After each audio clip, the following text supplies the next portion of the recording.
പറയുന്നത് അമേരിക്കയിൽ ഇത് ആദ്യത്തെ സംഭവമല്ല. ഗൾഫ് രാജ്യങ്ങളിലൊക്കെ നമ്മൾ കേട്ടിട്ടുണ്ട്, അവർ പൊതുമാപ്പ് കൊടുക്കും.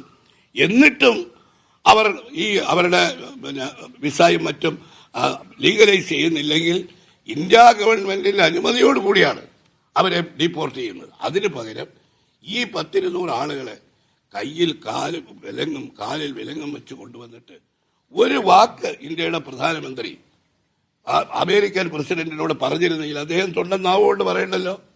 അതെല്ലാം മാധ്യമങ്ങളിൽ വരില്ലേ. അത് മാത്രമല്ല, അദ്ദേഹത്തോട് മാധ്യമ പ്രവർത്തകർ ചോദിച്ചു, അദാനിയെക്കുറിച്ച് ചോദിച്ചപ്പോൾ അദ്ദേഹം പൊട്ടിത്തെറിച്ചു. അദ്ദേഹം അദാനിയെക്കുറിച്ച് ചോദ്യം ചോദിച്ചപ്പോൾ അവിടെ മാധ്യമ പ്രവർത്തകരോട് പൊട്ടിത്തെറിച്ചു.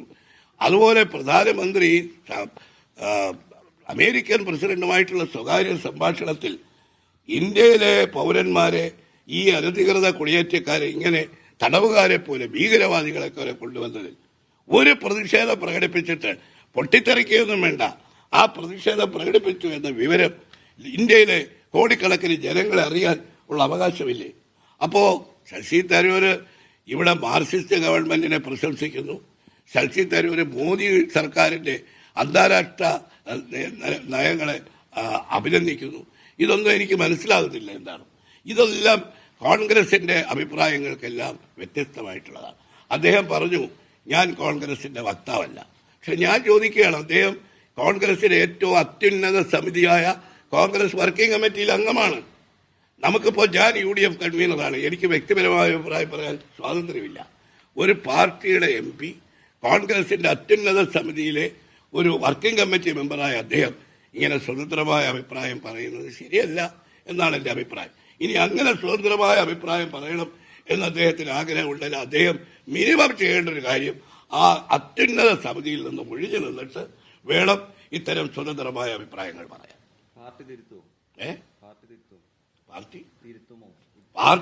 പാർട്ടി ഗൗരവമായി ഇത് ചർച്ച ചെയ്യും.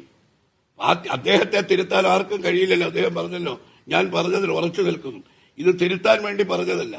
കേരളത്തിലെ UDF പ്രവർത്തകരുടെ വികാരം, UDFന്റെ ഒരു MP ആണ്, അദ്ദേഹം പ്രകടിപ്പിച്ച അഭിപ്രായങ്ങളോട് ആ വികാരം പ്രകടിപ്പിക്കാനുള്ള ബാധ്യത ഞങ്ങൾക്കുണ്ട്. അത് പ്രകടിപ്പിച്ചു. അതൊന്നും ഇവിടെ പ്രസക്തി ഇല്ലാത്ത ചോദ്യങ്ങൾ. അതെ, ഈ പറഞ്ഞ കാര്യങ്ങളെല്ലാം യാഥാർത്ഥ്യങ്ങൾ മനസ്സിലാക്കാതെ പറഞ്ഞതാണ്. MP എന്നുള്ള നിലയ്ക്ക് വിലയിരുത്തേണ്ട സമയങ്ങളല്ലല്ലോ.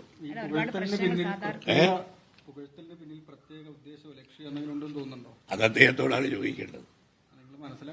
അല്ല, ഞങ്ങളങ്ങനെ മനസ്സിലാക്കാൻ, അദ്ദേഹം അടച്ചിട്ട മുറിയിലിരുന്ന് സംസാരിക്കുന്നത് മനസ്സിലാക്കുന്ന അദ്ദേഹത്തിന് ഈ പറഞ്ഞതിന്റെ വലിയ എന്താണ് ഉദ്ദേശം എന്ന് അദ്ദേഹത്തിനല്ലേ അറിയാം. കോൺഗ്രസിന്റെ രാഷ്ട്രീയ ശത്രുക്കളെയാണ് ഇങ്ങനെ ന്യായീകരിക്കുന്നത്. അതുകൊണ്ടാണ് ഞാൻ പ്രതികരിച്ചത്. അല്ലാതെ പിന്നെ നമ്മള് അതിപ്പോ ദേശീയ തലത്തിലും ഇത് ചർച്ച ചെയ്യും, തീർച്ചയായിട്ടും കേരളത്തിലും ഞങ്ങൾ ചർച്ച ചെയ്യും. ഇത്തരത്തിലുള്ള പ്രതികരണം ആദ്യമല്ല, ഈ തുടർച്ചയായിട്ട് മുമ്പും ഇത്തരത്തിലുള്ള പ്രതികരണം ഉണ്ടായിട്ടുണ്ട്. തരൂരിന്റെ ഇത്തരത്തിലുള്ള പ്രതികരണങ്ങൾ രാഷ്ട്രീയമായി കോൺഗ്രസിന് ഒരു ഭാരമാവുന്നുണ്ടോ? അതല്ല, രാഷ്ട്രീയമായി കോൺഗ്രസിന്റെ നിലപാടുകൾക്ക് ഘടകവിരുദ്ധമായിട്ടുള്ളതാണ്. എന്തെങ്കിലും നടപടി വേണമെന്ന് ആവശ്യപ്പെടുമോ താങ്കൾ? ഞാൻ പറഞ്ഞല്ലോ, അദ്ദേഹത്തിന് അങ്ങനെ സ്വതന്ത്രമായ അഭിപ്രായം പറയണമെങ്കിൽ അദ്ദേഹം കോൺഗ്രസിന്റെ വർക്കിംഗ് കമ്മിറ്റിയിൽ നിന്ന് മാറി നിന്നുകൊണ്ട് വേണം പറയാൻ. രണ്ടും ഒന്നല്ലല്ലോ ഞാൻ പറഞ്ഞത്. അത് ഹൈക്കമാൻഡ് അല്ലേ തീരുമാനിക്കേണ്ടത്, ഞാനല്ലല്ലോ. എന്റെ അഭിപ്രായം ഞാൻ പറഞ്ഞല്ലോ. അല്ലല്ലോ, നിങ്ങളുടെ രണ്ട് ചെവി കൊണ്ടല്ലേ കേട്ടത്. അത് എന്നല്ലാതെ പിന്നെന്താ, കോൺഗ്രസ് വർക്കിംഗ് കമ്മിറ്റിയിൽ അദ്ദേഹത്തെ നേരത്തെ ഉൾപ്പെടുത്തിയതാണ്. അദ്ദേഹം